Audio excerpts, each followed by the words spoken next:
Constable కొడుకు పెట్టిన పార్టీకి సైకిల్ మెకానిక్ కొడుకు వచ్చి మాట్లాడుతున్నాడు.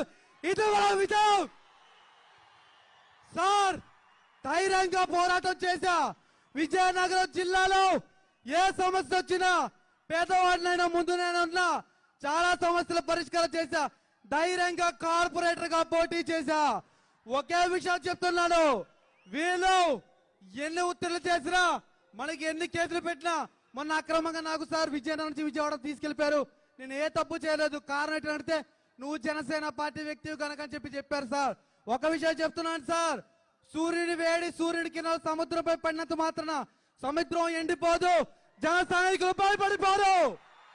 ఇదే జన సైనికులు సత్తా సార్. మీరు 25 సంవత్సరాల భవిష్యత్తు కూడా వచ్చారన్నారు. మీ తర్వాత మరొక 25 సంవత్సరాలు కూడా పంచడానికి సిద్ధంగా ఉన్నాం సార్.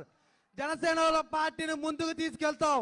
ఒకే విషయం చెప్పదలుచుకుంటున్నాను సార్, ముఖ్యంగా పేద బడుగు బలహీన వర్గాలు ఒక నినాదం మనకి స్వాతంత్రం నుండి పేదవాడికి బేసిక్ ఎలిమెంట్స్ కూడు గూడు గుడ్డ అని చెప్తూ వచ్చారు సార్. కాలం మారింది సార్. కూడు గూడు గుడ్డ కాదు సార్, విద్య వైద్యం ఉపాధి రాజ్యాధికారం. ఇది సార్ మాకు కావాలి.